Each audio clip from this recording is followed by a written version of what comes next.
Ternyata mewarisi khodam macan putih bisa membuat seseorang itu sial kehidupannya. Nah, apa penyebabnya? Silahkan simak video ini sampai selesai.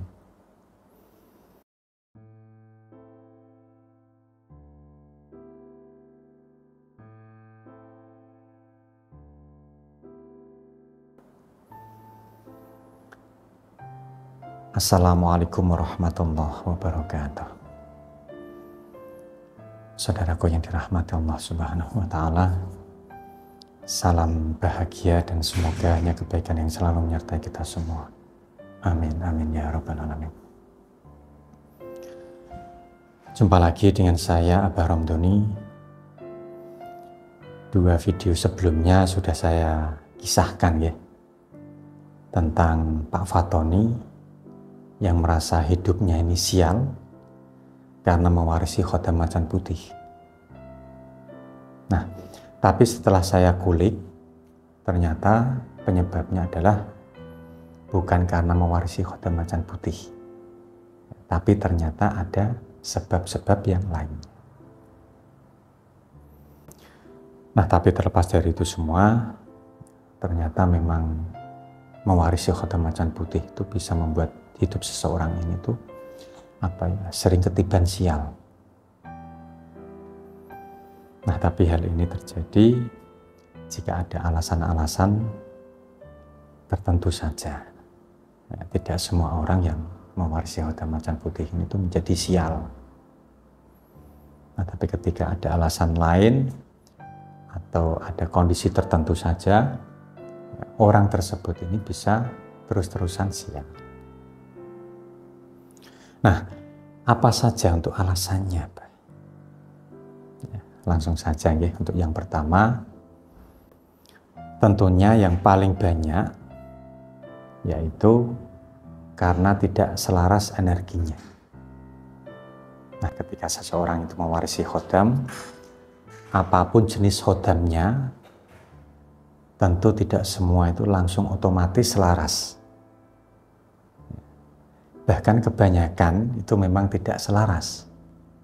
Nah, ketika khodam dan tuannya ini tidak selaras, kemudian tuan atau pemiliknya ini ingin menggunakan atau ingin memaksimalkan khodam tersebut, nah maka biasanya itu akan menimbulkan efek samping. Nah, salah satu wujud efek sampingnya ini ya bisa jadi kesialan hidup. Nah, untuk solusinya yang paling mudah ya cukup menyelaraskannya saja. Ada ritual-ritual tertentu yang harus dilakukan. Nah, ini bisa untuk menyelaraskan energi khodam dan tuannya ini. Nah, lanjut yang kedua adalah digunakan untuk kepentingan yang negatif, untuk berbuat curang, untuk menipu pihak lain, atau untuk keperluan-keperluan negatif yang lainnya.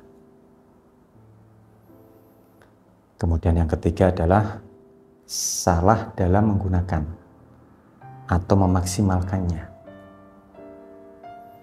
Ya, kebanyakan pihak pewaris khodam tersebut itu tentu tidak paham bagaimana cara ketika menggunakan, bagaimana cara memaksimalkan, dan bagaimana cara berkomunikasi atau berhubungan dengan khodam tersebut.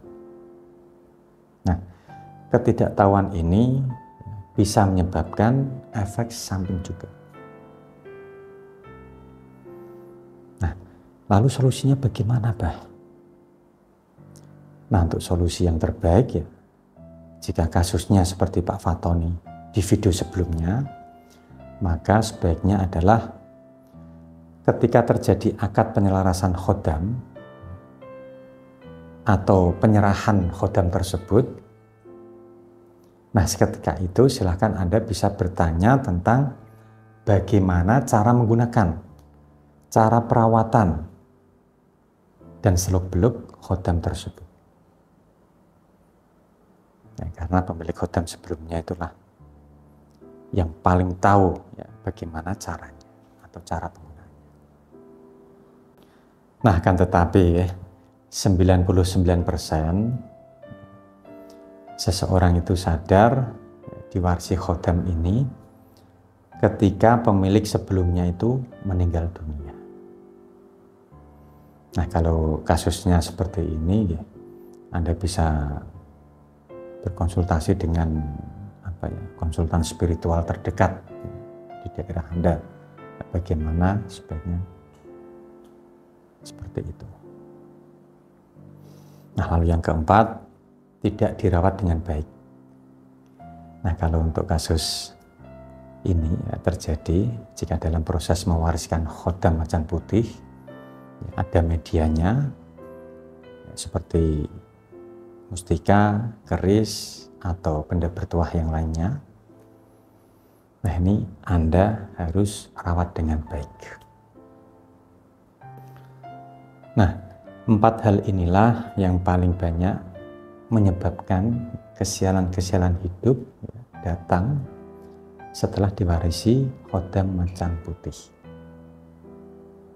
Nah, saya rasa itu dulu yang bisa saya sampaikan ya. Semoga ini bisa memberikan pencerahan dan bermanfaat untuk Anda semuanya. Jika Anda belum subscribe channel ini, silahkan Anda bisa klik subscribe, like, dan share agar channel ini semakin berkembang dan bisa membantu permasalahan-permasalahan Anda dan bermanfaat untuk orang-orang yang ada di sekitar Anda juga. Dan jangan lupa klik tombol lonceng notifikasinya agar Anda ini senantiasa mendapatkan update dari channel ini. Nah, terima kasih. Sampai jumpa di kesempatan selanjutnya. Saya Bahram Doni pamit undur diri. Wallahul muwaffiq ila aqwamit thoriq. Wassalamualaikum warahmatullahi wabarakatuh. Alhamdulillahirabbil alamin. Allahumma shalli ala sayyidina Muhammad. Allah ya Rahman ya Rahim.